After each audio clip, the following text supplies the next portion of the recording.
in the Oh, this is a easiest very, very good position. shot. He can put him behind the 2 here. This is a very, very good. If he gets behind the 2 and cuts off that side cushion, Efren's in a lot of trouble. But I don't believe he's cut off the side cushion on the right hand side of the monitor. No, he has not, and this is about an even money kick for...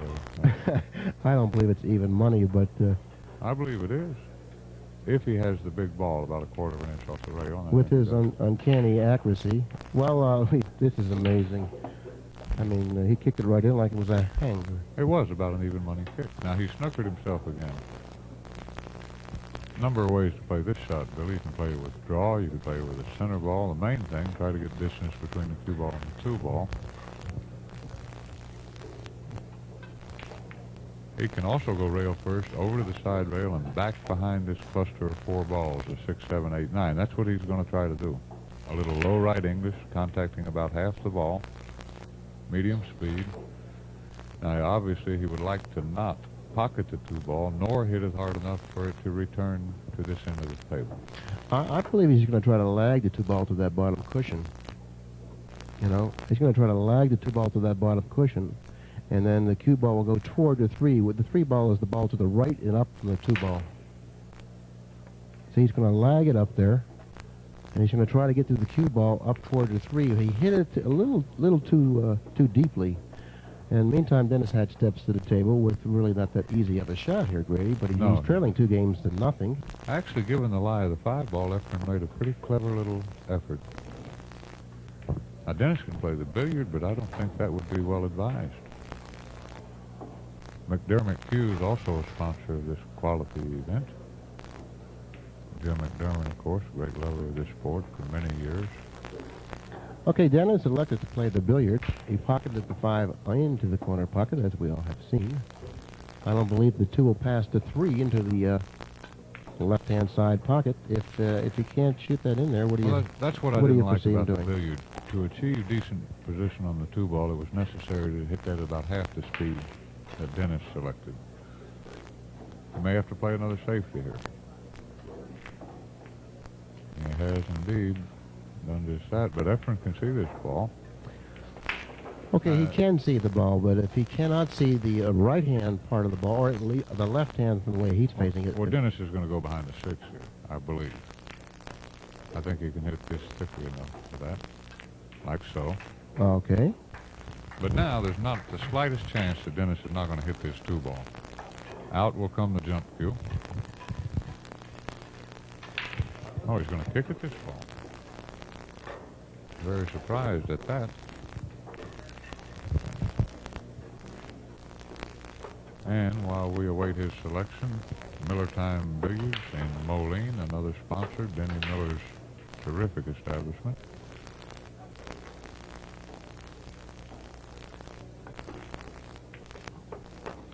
Well, he struck it very nicely. I don't believe he's going to get rewarded for it, though. Efren steps to the table already with a 2-0 lead. Well, I don't like the way Dennis elected to play this, Billy. In a safety battle, you have to give the nod to Efren Reyes.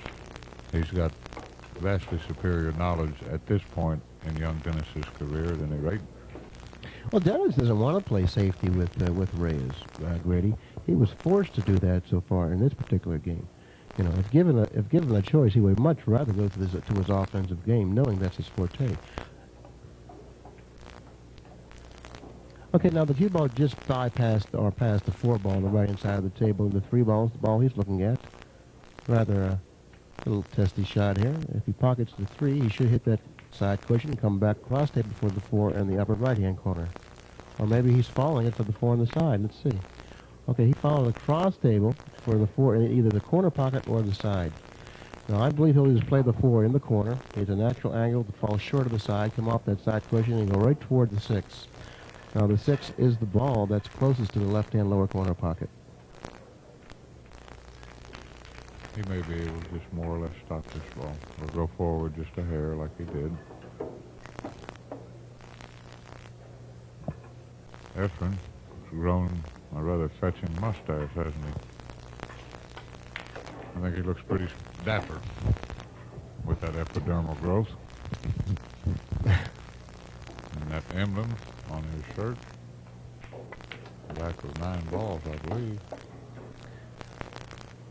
Okay, he's got a slight angle. I look for him to go 2 rails out of the lower left-hand corner and then playing the 9 in the same pocket. A little bit of right-hand English, not much. Nice stroke. Make sure you get out of there now. 1, 2 cushions, and narrowly missing the 9. If he would have brushed the 9 there, he would have had a problem.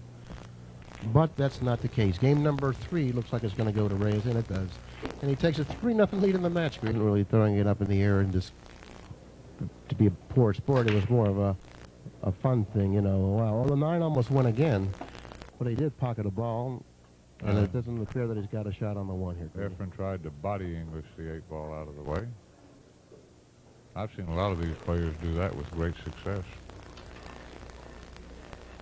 If it's only a little twirl, Efren may curve the cue ball, but I don't think so. I don't think he's going to push out either. He'll take this kick in all probability.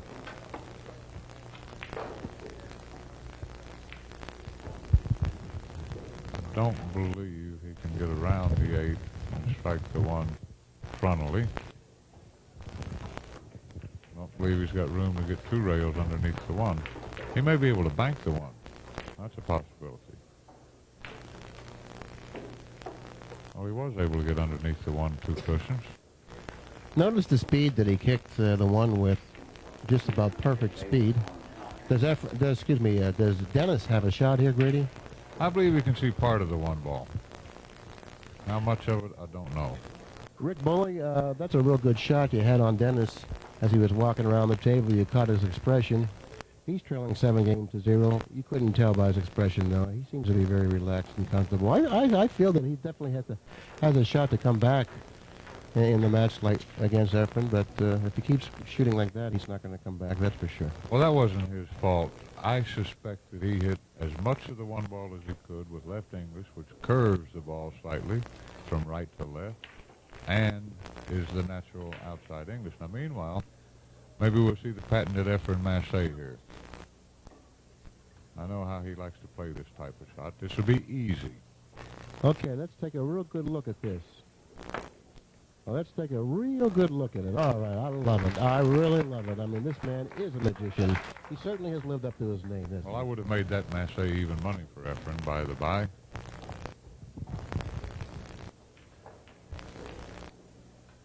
Dennis Hatch, 19 years of age. First professional tournament played at age 15. Says he's playing his best pool at this very moment. And the young man is in with the possibly the greatest player in the world currently, ball for ball. Well, in the opinion of many leading experts, he is exactly that. As we watch him methodically clear the table in preparation for in all probability, adopting an 8-0 advantage. How does it feel to be 19 years old, competing against the best player in the world? Well, that's not something you'd know because of your aversion to going into combat against skilled opposition. That's exactly right. And now you know the answer why I'm always asking you to play.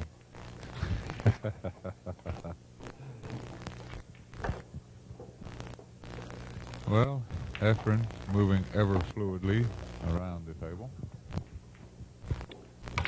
7-game edge has its way of doing that. Yes, and it looks like it's going to even widen now to 8. And I hate to do it, but I'm going to make a late game odds analysis, late match odds analysis. I make it roughly 1,000,000 to 1 against him. Now he stopped the cue ball in the middle of the table. And he broke the ball very nicely, very nicely. Then the 4 ball, gotten back at the cue ball here. The 1 and the 3 are the 2 balls that were pocketed on the break. That means the 4 ball is the next ball he has to play position on, and it's parked right behind the cue ball. He's going to have to elevate, and that's going to diminish the accuracy of the shot. I believe I'd bank this ball, Billy. The cut, very difficult. Well, whatever shot he chooses to shoot, Grady, he has his hands full, believe me. Got to shoot. I don't think he can push out here. And I think he will, in fact, bank the ball, like so. And he banks it in the center of the pocket, I might add. If the 5 will pass the 6 on the other end of the table in the far right-hand corner pocket, I can feel something developing here if he's able to run the balls. If he's able to run the remaining balls on the table, you have to agree, you do have to feel something developing here. I feel it. I feel it.